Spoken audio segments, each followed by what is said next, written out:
So what the thinking is that we should go ahead and draft something up. And then we should present it.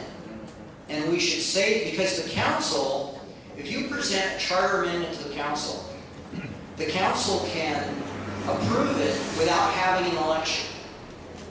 So again, to the extent the council keeps telling us that they're really good guys, they didn't know about any of this, if we write something and present it to them, there's the possibility, slim possibility perhaps, that they will adopt it and then we don't actually have to have an election on that. So that's another thing that we're working on. Do you want? Es una buena pregunta el señor sobre si estamos trabajando o se está trabajando. Things that are silly, then that's the top.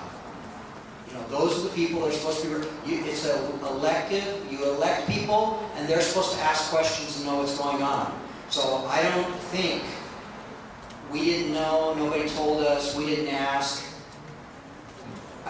Are you content to have people like that running your city? I don't think so.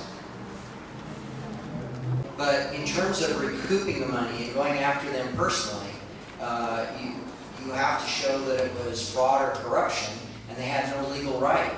Now, the scheme, it was a scheme, and I don't think it was invented by the council members, it was invented by Arisa. And he basically wanted to get everybody in the boat together so nobody would be asking questions about him. And so his approach was not to pay them a lot as council members. He took all these other entities and said, well, you get $18,000 for this, and $18,000 for that, and $18,000 for that. I can't point to anything that says that's illegal. And there's actually legislation up in Sacramento now, and I've sent a letter up there telling them that they ought to make that illegal.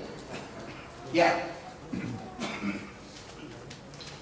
I don't know exactly what he meant when he talked to you, but yes, it is possible that in that election there was voter fraud, and if the election was thrown out, then maybe the charter's thrown out.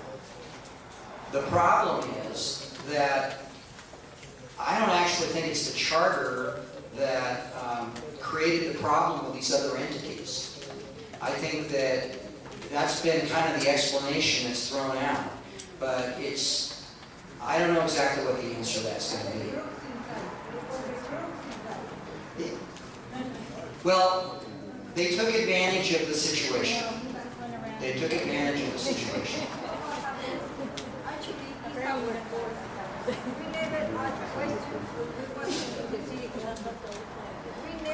We have to leave by 8. So let me just, and I still want to talk to you for a moment about the petition. And Christine has a few more things to cover. Let me, I think that a thorough investigation needs to be done of everything that happened. And if we can establish that there's fraud or corruption that was involved in any of this, then yes, we can go after these people, you go after them individually and try to get the money back. But it's going to take some time and effort to do that research and get the documents. And so the critical thing is to get back control of the city and have people running the city that want to figure out the answer to that question. And if the people on the council want to get to the bottom of that, then we can get in and look into all this and figure out what things we can go after. All these things are possible, but it's really hard when you're an outsider and they've got the records. So you have to get control of your city. Now, let me just talk for a moment about the petition. And there's going to be some training that goes on. But if you look at this petition, you will see that it has a list of the things we think that we're saying they have done wrong, which is why they should be recalled. They have not given, they could have had a statement that we put in here about their explanation. They haven't given us anything, okay? So in essence, they're not making any defense.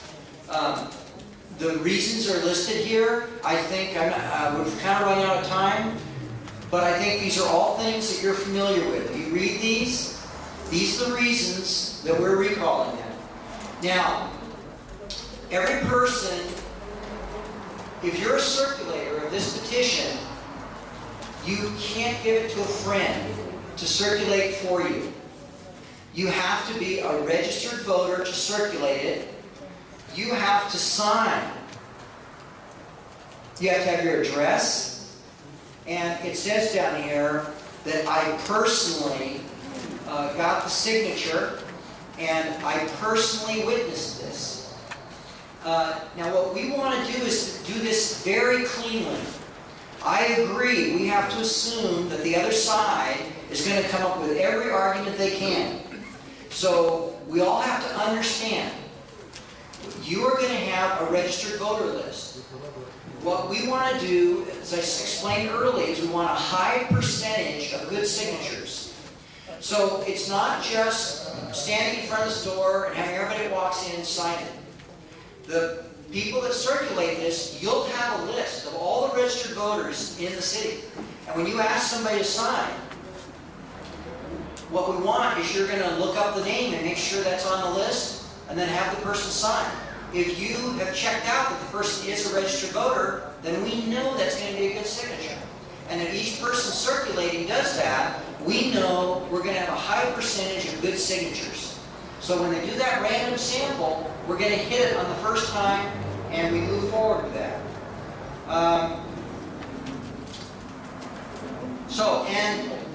Each one of the petitions has to have the certificate of the circulator on it. Now, I think there's going to be more training on this. I just wanted to start making you aware of that.